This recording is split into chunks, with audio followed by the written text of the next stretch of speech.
ରାଗିବେନି କେବେ କେବେ ନା ମନ ହେଉଛି ଏକୁଟିଆ କେତେ ଦିନ ରହିବି। ଗୋଟେ ସାଙ୍ଗସାଥି ମେଳରେ ତ ରହୁଛି, ଘରେ ଅଛନ୍ତି, ମଜାମସ୍ତି ଚାଲିଛି।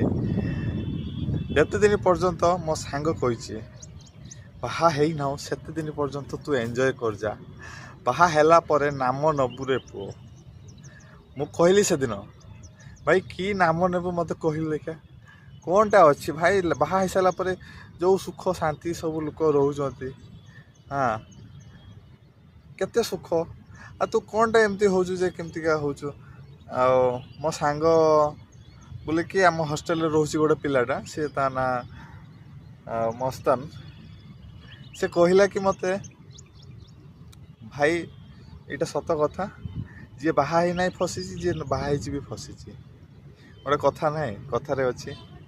ଆଉ ସଦା ସିଏ ମୋତେ କହିଲା କି ଆଉ ମୁଁ ବାহিରେ ରହୁଛି ଅବଶ୍ୟ, ଆସିକି ଭଲ ଲାଗୁଛି, କାମ କରୁଛି, ଇଏ କରୁଛି। ସେ ସଫ୍ଟୱେର୍ ଇଞ୍ଜିନିୟରିଂ କରୁଛି ତ, ଆଉ 15-20 ଦିନ ଆସୁଛି ଆମ ହଷ୍ଟେଲରେ ରହୁଛି।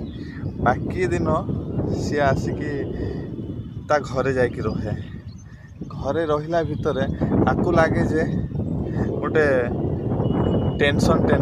ଭାଇ ଘରେ ଟେନସନ୍ କ'ଣ ନା, କହିଲା ମୋର 2ଟା ପିଲା ଅଛି, ଗୋଟେ ପୁଅ ଗୋଟେ ଝିଅ, ଛୋଟିଆ ପିଲା। ସେ ସଦାବେଳେ ଲାଗିଯାଆନ୍ତି। ଲାଗିଗଲେ କି ତାଙ୍କୁ ମୁଁ ପନିସମେଣ୍ଟ ଦିଏକି ତୋର କାଲି ପାଇଁ ଚକୋଲେଟ୍ ଆଣିବି, ତା ପାଇଁ ଦେବିନି, ଇଏ କରିବିନି। ସିଏ କହିବ, ଛୋଟିଆ ପିଲାଟା 6 ବର୍ଷର ଝିଅଟା, ସିଏ ଛୋଟିଆ ଛୁଆଟା କହିବ ମୋତେ ବାପା କାହିଁ ଆଣିକି ଦେବୁନି, ଇଏ କରିବୁନି। ତାକୁ ଯଦି ମନେଇବାକୁ ଗଲେ ବଡ଼ ପୁଅଟା ଅଛି, ସିଏ ବି ତାର ସାନ ପୁଅଟା ଯେଉଁ ଛୋଟିଆଟା, ସିଏ ବି କହିବ ହେଉଛି ବାପା ମୋତେ ସପୋର୍ଟ କରୁନାହିଁ, ତାକୁ ସପୋର୍ଟ କରୁଛନ୍ତି। ସିଏ ତ ଗଲା। ତାପରେ ସେ ମସ୍ତାନର ମା ଆଉ ତା ସ୍ତ୍ରୀ 2 ଜଣ ଗୋଟେ ଛୋଟିଆ କଥାରେ ନେଇକି ଝଗଡ଼ା। କାହାକୁ ସିଏ ସପୋର୍ଟ କରିବ, ୟାକୁ ସପୋର୍ଟ କରିବ ନା ତାକୁ ସପୋର୍ଟ କରିବ। ଯାହାକୁ ସପୋର୍ଟ କଲା ସିଏ କହିଲା